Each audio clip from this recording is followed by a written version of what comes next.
All right, Brandon and John from Live City Media, welcome to the Mindfulpreneur podcast. You guys have a lot to share in regards to storytelling and video production. So I'm going to hand it over to either of you to just give us the down low on what exactly you guys are doing at Live City Media right now.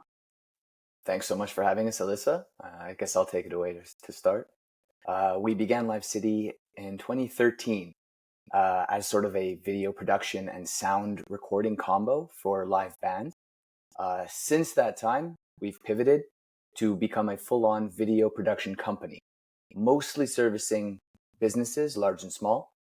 We still do a little bit of music here and there, a few little smaller contracts like that, but for the most part, we are a full-on B2B service, and that's where we plan to continue going in the future. Cool. So you're supporting businesses, brands, basically in creating content. Is it for their social? Is it for their website? Like, what is the main purpose of the videos that you're creating for these companies? Honestly, we don't discriminate necessarily. In certain cases, it's used on social. In certain cases, It's used internal, as well as website, as well as sometimes I'm sure like multi-purpose too, right? Like Indeed. You shoot and then you kind of put the content everywhere and distribute it depending on what they need, correct? Well, we leave it up to them. We're not necessarily a marketing agency like you guys are. Okay, got it. We deal with the marketing departments usually in these companies. Okay, got it. So are they asking like specific deliverables, or do you have certain like packaged deliverables, or are you basically just shooting the content, giving them the content, and they can kind of do what they want with it?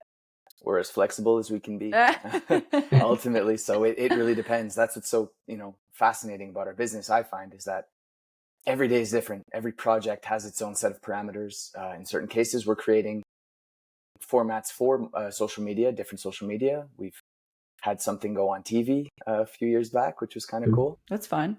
He's showing up on TV as well. Oh, really? Yeah. It was like some kind of commercial situation, and then it just keeps coming up on TV. We didn't realize it was going to be used as a TV ad right away. It was essentially an ad for a food service company, and it was shot right at the beginning when COVID started.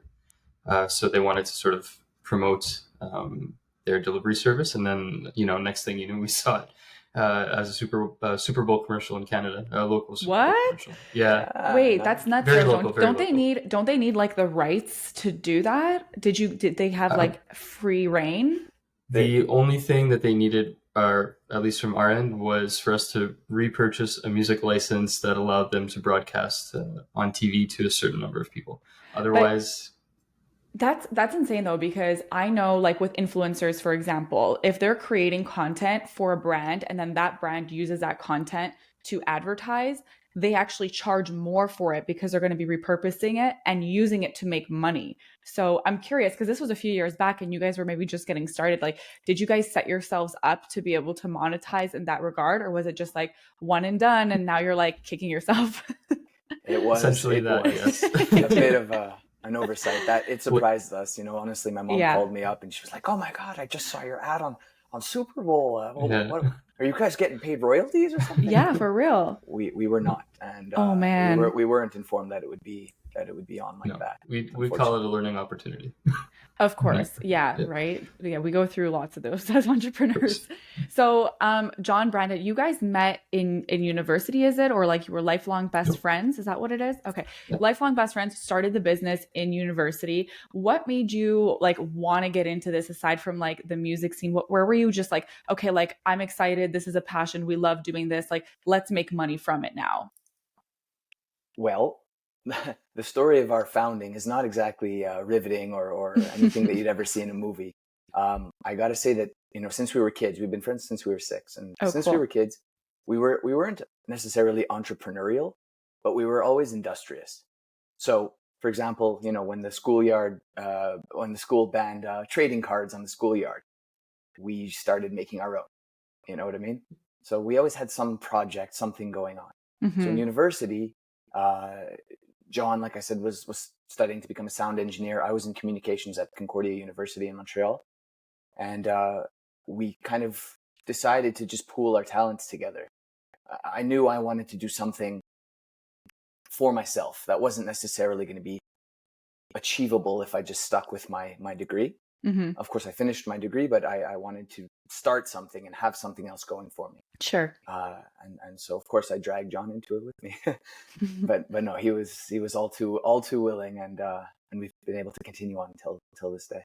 We went through Amazing. a couple of iterations of potential ideas of something that we could start doing together, you know, financially or otherwise, just as a creative outlet. But I think we landed on something that sort of merged both of our passions and talents. For me, it's obviously been music and sound recording, and for Brandon, his newfound passion of videography and communications. And we, at the time, it seemed like a very sort of apropos merging of that.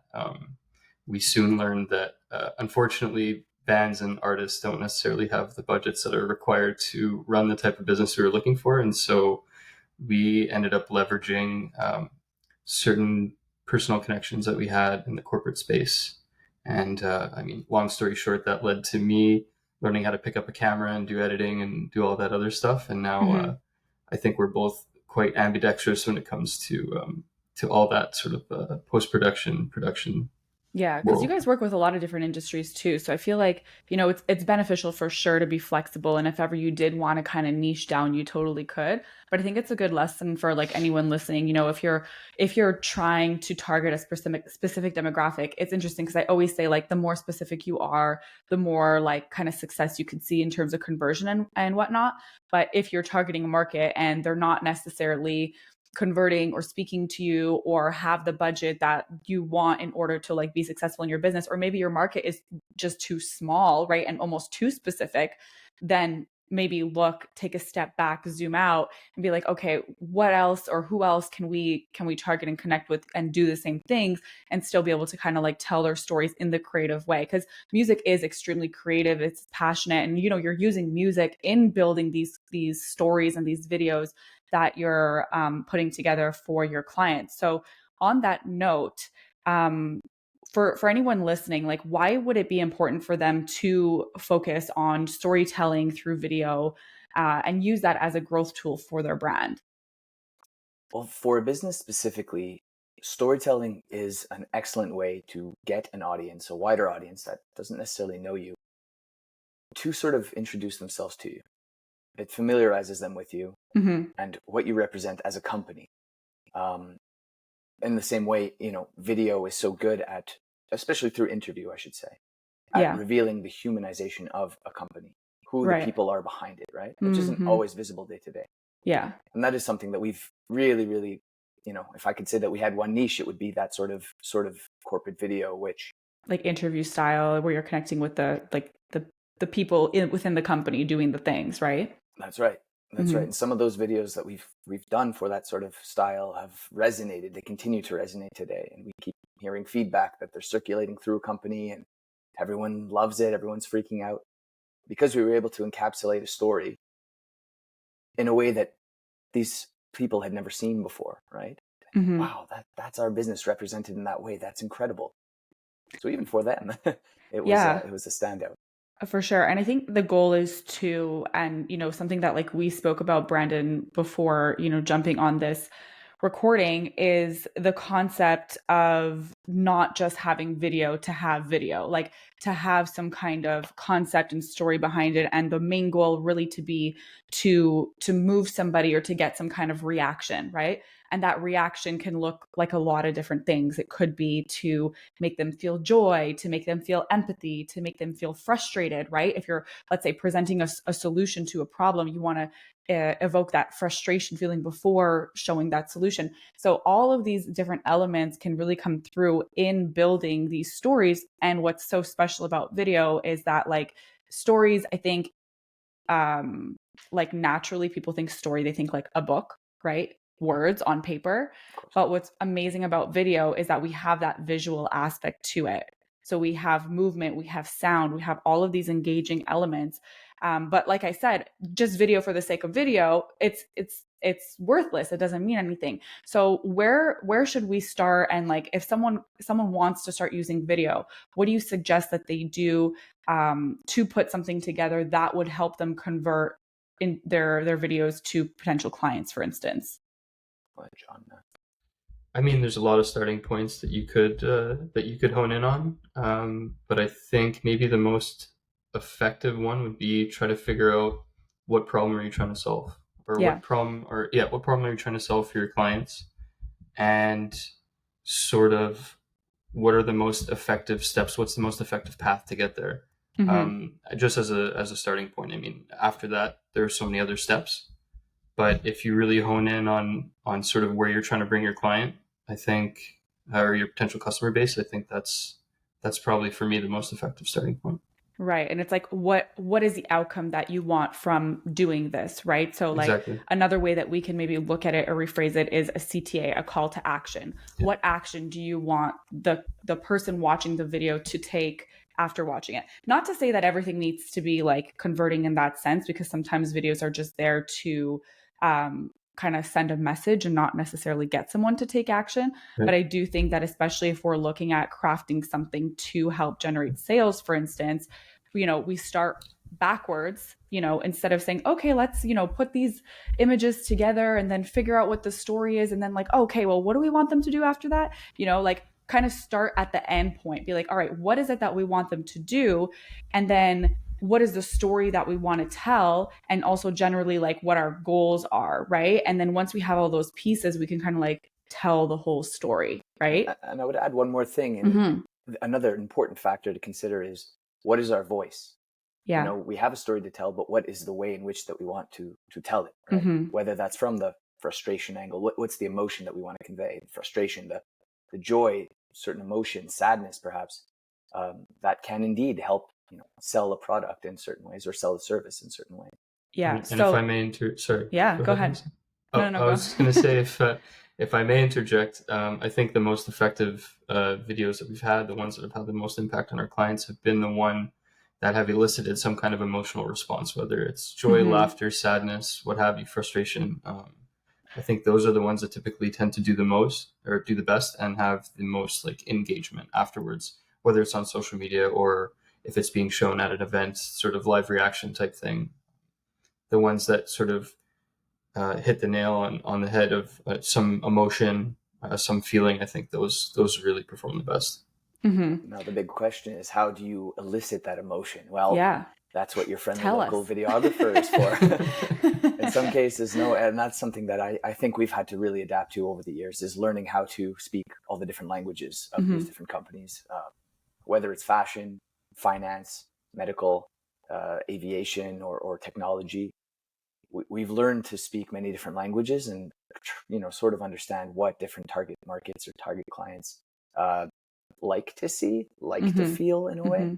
Mm-hmm. Um, and that's a skill that I think is really, really crucial if you want to build a successful production, photography, or any sort of digital media company. Right, because I mean that is the benefit of niching down, because then you can really understand like the specific niches and target audiences that you're working with, but you guys still have a pretty like broad group of clients, right? So how do you guys stay on top of knowing, the language of the industry? Interesting. Not something I never really thought of, like how we're able to sort of juggle so many different industries. But I think it comes down to just being good listeners, especially Mm-hmm. at the starting point, trying to and asking relevant questions. I think that's something that me and Brandon have done since the start. We've always been very, very um, Attuned.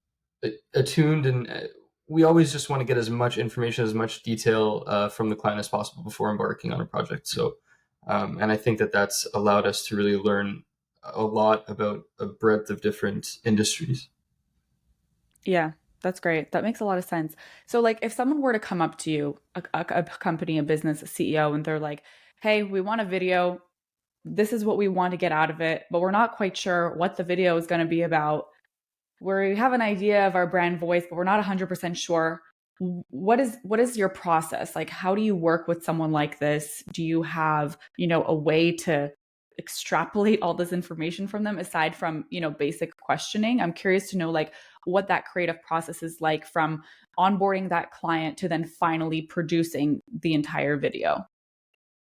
In a lot of cases, the reality is that many of these projects come with time constraints, Right. right?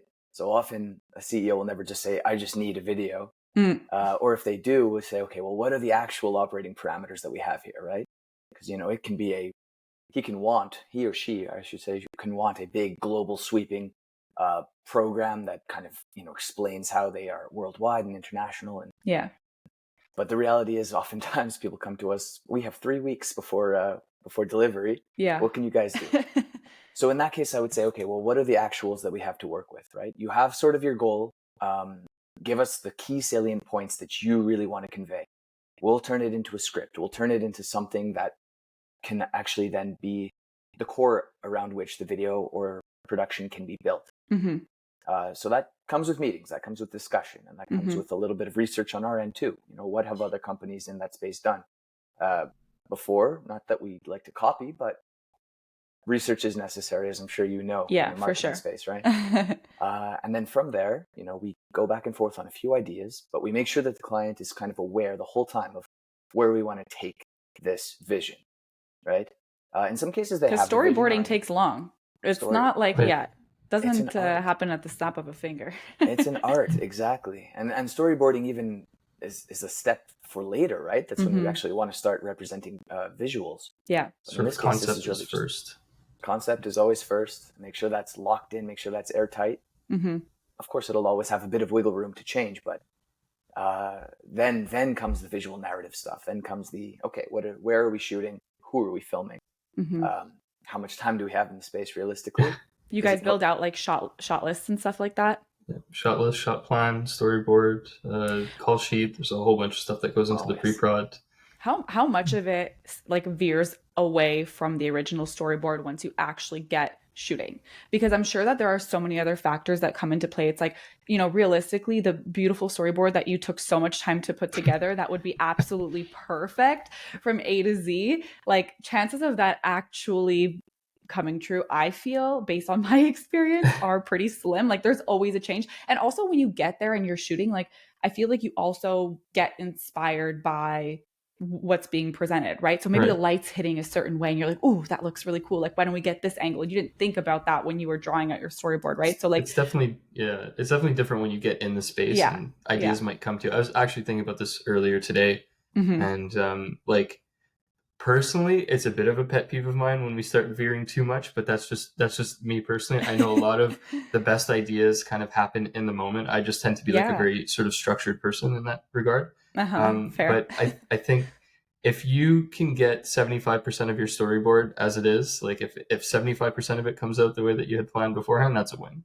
I think 25% of wiggle room is definitely acceptable. Obviously, you have to balance out the other constraints Brandon was talking about, namely like time constraints. You might only have a studio or a location for a certain amount of time. You don't want to keep your on-screen talent there for extended periods of time, especially if they're not actors. If they sort of work for the client that you're filming, you don't want to overextend with them. But there's definitely a lot of time and place for improvisation, especially once you're in the space. Mm-hmm. Yeah, makes sense. And I think something I want to also bring to everyone's attention listening is that there are so many different kind of levels of video production, right? You guys are coming in with serious cameras, with a lot of planning, and I think a brand, you have to have that planned. You can't just like shoot on a whim. It's not like creating a quick little reel for social, even though you could create reels with the content that you're shooting. But there's like different levels and different tiers of the type of content that's being created. So for someone who, has a brand, has a business, and maybe could potentially benefit from a production like you guys put together, why would that be something that is of value to them or that's important to them? And why not just shoot on their iPhone and create content like that, compared as opposed to, like hiring someone like you guys to support them on, a different level? If I'm understanding the question correctly, you're saying something that's not snackable content, something that's a little bit more than snackable. Okay. Mm-hmm. I like that, snackable. Yeah, well, that's kind of what it is. And because it's funny because you do say like bite size, but when you say snackable, I've never heard that before. Yeah, snackable content. I think that's a director we work with taught me that. Yeah, that's borrowed for sure. That's borrowed. Love it. I make no claim to that one. So often, if you're going to do something a little bit bigger than a TikTok or an Instagram reel, oftentimes there are more components at play. You're involving people, especially if within your company, right? You want to show your company the best it can be. And there is space for that snackable content in some cases, if you just want something goofy. But if you really want to tell the story in a way that has a very, concrete outcome, or desired outcome anyway, you need to get people comfortable. You need to get people in their best light. You need to ask questions that resonate with people and create a plan. Sometimes I think another, little skill that we've picked up is being able to relate to people very quickly in a space, even if we haven't necessarily met them yet. But in the space of a couple of seconds, we need to build a rapport, break down their barriers, and really just kind of get to the heart of who they are as people, the heart of what they do for work, the heart of how they feel about what they do and how they contribute. So these are all relatively personal things. And if you're just meeting a person, sitting down with them and launching into an interview, I'm sure you've done plenty of interviews. That can be tricky. That can be challenging. Not everybody is necessarily skilled at that, right? If your social media manager just busts out their phone and wants to get an in-depth, emotional, informational interview with you, it's not necessarily the word that I work. was thinking about the entire time was depth, and you just said it. It's like I feel like there's so much more depth when you have that planning involved, Yeah. Okay, Planning fair. and soft skills. I mean, it's not exactly a comfortable experience for a lot of people to be on camera in their place of work, especially if they, like I said, if they don't do that for a living. So I think a lot of the soft skills we've developed has sort of lent to getting the best performance out of these people who are not necessarily performers, who are very good at what they do, but maybe aren't necessarily comfortable doing that or speaking to that on camera. Yeah, that makes sense. And obviously, like the quality. I think Yeah, that I mean, I don't like what kind of goes without saying. I mean, our iPhones are pretty great these days, but nothing compares to a professional camera and like the things that you can do with it, the shots, the blurring, the zooming, all the fun shit. the lighting and techniques and everything. There you go, lighting technique. You list them. You Yeah. know the terminology better than I do. No, but I like the way you summarized it. All Yeah. the fun shit that essentially boils it all down perfectly. Essentially, yeah. It's true though, and like even also in like post-production, I feel like, iPhone videos, if you're using like CapCut, this, that, like they've come a long way using also like different like AI technologies to be able to, I guess, make your video seem more like expensive and valuable if used correctly. Let's just phrase it that way, because there's a lot of like fun little effects and overlays and things that you can do that could be cool, but also if not done correctly, could look cheap, could be, just like come off poorly, unprofessional. So it's also a matter of like knowing how to use those tools. And I'm sure that, the rise of AI and, the fact that our iPhone cameras are so amazing and, people are creative and like to do the DIY stuff, like how has the upcoming of AI and all of these different technologies affected your business in that regard? And then also, is there anything that you're using to your advantage to support you when it comes to AI? John, take that one. I mean, luckily, I want to say at the level that we produce, meaning like not necessarily just someone who's coming in to film a bunch of reels. It hasn't affected us too much, at least not yet.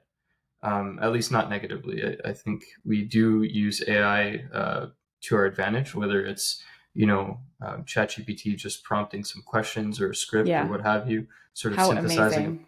Honestly, it's been. I live by that shit. Yeah. I made it so smart. Like just sorry to interrupt, but like That's okay. I'm on the freaking GPT bandwagon, and just in marketing industry, like you have to be. If you're not, you're really falling behind. Like with you guys, there's probably less of a like direct connection because you're like boots on the ground. But yeah, no, like even with like my interview questions with like all of my podcast guests, I have a specific like format that I like to have my questions written in. I like them to be catered and like focused to a specific audience. And then I also have, like my pre notes that I feed it. So it generates questions for me exactly the way I would go in and create them myself. I've done like the free version where I'm just like, hey, like generate the questions for me. And they're just like, they weren't in line. So, when you have the paid version, you could really teach it what you want and how you want it to respond. And it saves me so much time. So I just want to preach that. It's sort of the same as us. Like it's essentially a quarter the amount of time that we spend in pre-prod whether it's developing interview questions Yeah. such as yourself, or creating a script, or what have you. But even beyond that, there are other AI tools that we use, whether it's auto captioning, Yes. Oh, putting true. I do that with the uh, podcast too, the captions app and stuff. That captioning. people used Yeah. to have to write out every single word. Well, that's it. So now imagine taking 3 hours of interview, and trying to get your client to pick out sort of the salient sections, because that sometimes we do lean on our clients for that. Yeah. We do have pretty quite good experience with most industries, but we're not specialists. We're not pros. We don't necessarily know exactly the segments that they want to use. So being able to take 3 hours of interview, run it through an AI transcript that tells you which speaker is saying which things, and give it time codes and everything, and then send that to the client to read through, that saves an incredible amount of time. Then coming back to us being able to say, yeah, use this section from this time code to this time code. This is how you're going to create the video. And then even beyond that, we haven't used this yet, but I think we might start. You could even feed that transcript with those notes to another AI platform, and then have it sort of rearrange it for you. Into like a storyboard, or just like basically essentially reconstruct the script, kind of. Reconstruct it into a sequence that tells the story that you've prompted it to tell, essentially. Wow, like, here's the transcript. I want you to tell a story highlighting these things, and then it'll give you sort of instructions on how to recut that transcript, that video file, essentially, to create that story. Which would save just hours and hours and hours and hours of time. I know, it's crazy. And like, one thing that everyone too listening should know, and I've said this before, but it's like, we're not relying on AI to do our job. It's to help us do our job. 100%. So like, just because it generated, for example, 15 great questions doesn't mean that they were exactly the questions that I wanted to ask. I might have to go in, modify things, add things, delete some, being like, not interested in this one.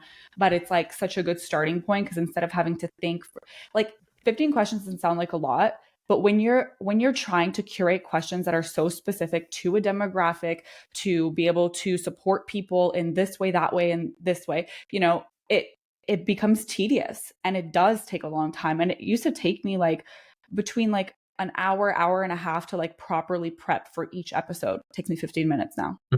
I mean, I also have like a separate like interview thing that happens before like actually interviewing, like you guys, like Brandon and I met, we chatted for 15, we took our notes, we decided what we were going to talk about. And then all of the information that I got from that, brought it to ChatGPT. And instead of me spending like over an hour putting all my questions together, it helped me, and I got it done in 15 minutes. Yeah. A sort of weird, like comparison is, if you had to drill a hole, 100 years ago, you'd have to use like a hand drill or some kind of hand crank, but now you have an electrical one. There you go. get to the same end point, you're just using way less time and effort. Yeah. You're just using the tools that are available for you. I like that analogy. Yo, we're doing good on analogies today. Not too bad. What was the first one? Snackable content. Snackable, yeah. What was it? Snack pack? Snack size. So I got a caveat that there is, that whole Sora technology coming out. What is that? Sora? Sora is, I think, also an OpenAI program. Don't quote me on that one, but it's an OpenAI program that like generates video content, very realistic looking video content. I'm not surprised. From scratch. You know what? I'm sure there's also like, I don't need this for my space, so I haven't looked into it, but I'm sure there's a way that there's an AI that exists that like pulls stock photos, videos, whatever, and like can put together a full video based on like a script. Like, here's my script, here's the audio I want to use stock imagery and video to put together like a production. Right. And I'm sure they can do that. For sure. And that's fine. Again, I kind of put into this snackable content box. Yeah. You lose a lot of that like refinement, I think, when you do that. It's more of like a quick fix. Like we said, it's there to help us. It's not there to like do the job. So it also depends on like what you're using this for, right? That's right. Yeah. That's right. I think for brands specifically, like that's not the route to go. Just know that like that is a possibility and it exists out there, because technology is fucking cool. Of course. It can be, and then it can be a total pain in the ass. But yes. I'm okay, fair, fine. I'm trying to be an optimist here, guys. Come on. For the record, we are optimistic. Okay. It's just with Sora, there is quite a conversation to be had with generative AI. I'll let Brandon continue, but eventually will take away some market share from companies like that, like us. Mm. I don't want to be naive and think that, we're completely safe. I think we're safe for a while, probably longer than a handful of other industries, but eventually it will creep its way into what we do. But Um, I think guys though, instead of thinking of like how it's going to creep into what you do, how can you creep into it and oh, use it? 100%. Yes, Like you have to do that. You have to yeah, think that way. You can't just like 100%. sit back because then next thing you know, it something Yeah, shifted and now you're screwed and you didn't like plan to utilize it, right? So it's I like you have to kind of make have to friends with think it. that way. Yeah, Yeah. exactly. Yeah. Yeah. Did you want to, Brandon? I kind of like cut you off. I don't know if you had anything you wanted No, to. no, no, no. That's all good. Okay. That's all good. I'll go generate whatever I was going to say on AI and send it to you later. It's fine. That works. That works. Okay, guys, this has been super helpful, talking all about storytelling, video production. I'd love to hear from each of you. I always end the episode with a mindful minute where you share a piece of advice that you learned throughout your entrepreneurial journey, something that you can't necessarily learn in a textbook or from school. So, Brandon, what's one thing you want to share with our audience today? I've actually been thinking about this quite a bit, and Okay. I flitted through a few different options. I think that the simplest thing that I could say Hmm. is, many people actually say, just show up every single day and you will have success. And, just keep chipping away at it. Nothing's going to happen overnight, but over time, show up and it'll happen. I got to add to that. And I got to say, show up prepared, show up Yeah. prepared. And that will make so much difference. If Hmm. you've done just, a little bit of research before a meeting, if you've done a little bit of legwork before going into any job or any kind of interaction, uh, it'll set you that one step up from where you would otherwise be. And people will take note of that. Yeah. I believe now, especially now when everyone's kind of vying for the same attention and attention spans are so short, uh, to put in that extra little effort is going to go such a long way. Yeah, even as simple as like if I think about when I jump on intro calls for clients, right? So the way our like sales process goes is they'll fill out a proposal request form on the website, gives me a little bit more information on their project. And then they schedule a 30-minute call with me. And before that 30-minute call, if I were to jump on and not have any idea what the hell they do, I have less, I guess, ability to leverage and like really understand them. Whereas if I take even 5 minutes, 5 minutes, click on their website, skim through, see how things are looking. Cause, we're a creative agency. So, like, brand, visual, all that matters. So, like, a quick scan of the visual, a quick scan of like the language, how things are being presented. What are they doing? Where do they exist? Do they have social media? Yes or no? All of these quick little questions that I can get answers to in 5 minutes.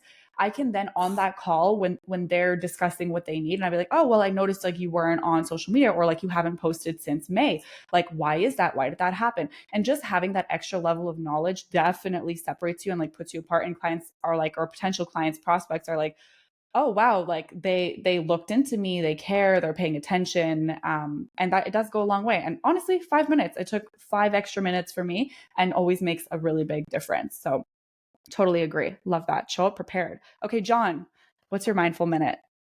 Like Brandon, I flitted through a bunch as well, and I pivoted maybe 7 times during the entirety of this conversation. But I'm going to piggyback slightly off Brandon's, Okay. and it will be almost as like a piece of advice that I wish someone had told me when we started. Yeah. And it's be prepared to take on all aspects of a business.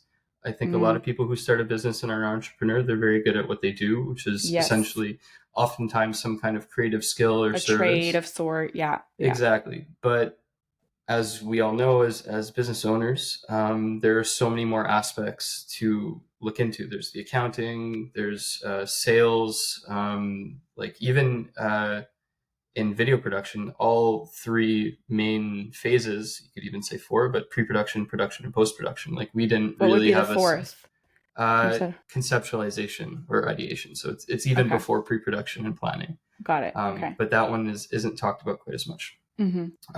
But yes, all that aside, I think when we started the business, we were just very gung ho, and we wanted to get into production. And for me, it was audio recording and mixing and all that stuff. But as you try to grow your business, there are so many other things you have to take on, hats you have to wear, which isn't a bad thing. Yeah. I just think that a great piece of advice for someone who's looking to start their own business is look into those other things either before you start or as you're starting, just so you can be as prepared as possible to take Hmm. on the entirety of a business. Yeah. Yeah, for sure. I hear you 100%. And it's interesting. So, my mom, who's in her 60s, she's been like a corporate girl her whole life, worked her way up the ladder, was very successful in the fashion industry. And then, I think in her like 50s did like a total like career switch because she was just like fed up, burnt out, whatever, and got into the beauty industry. And she had this opportunity to basically start her own business, and she did. And after the first year, she came up to me and she's like, Alyssa, I don't know how you freaking do it. It's so much harder than I thought. And like for her, she's thinking, like so many other people, you're naive, you're optimistic, and you think just because like you have products to sell that people want to buy them, but no one knows you exist. And there are a billion, bazillion other companies Absolutely. online, like how, like, just because like you send an email to a bunch of people doesn't mean that like all of a sudden everything's going to fly off the shelf. And so that was, a hard lesson for her. And she very quickly realized, maybe entrepreneurship isn't for me. Like, fun idea, and like amazing kudos to her for going out and trying. But that was a big Yeah. thing, is like exactly like you said, John, she didn't know about all of those other aspects, or maybe in her mind she kind of did, but wasn't super aware of like how involved she had to be, in Right. building the website and doing the marketing and doing the sales. And they were on a budget. So like they wanted to kind of do it all themselves. So that puts a 10 times more of a workload on your back. So yeah, definitely hear you there. Thank you guys so much. Where can people go to learn more about Live City Media and connect with you guys if they have any cues about storytelling or video production? You can always email us. Our email is create@livecity.media. You can check out our website, www.livecity.media. And where else? Instagram, Instagram, Facebook, LinkedIn, All LinkedIn, things. all the things, all the all the things. things. Yeah. Amazing. Okay. Ver- Thank you guys so much, everyone listening. I hope you enjoyed this episode, and we'll be in touch next week. Bye. Thanks so much.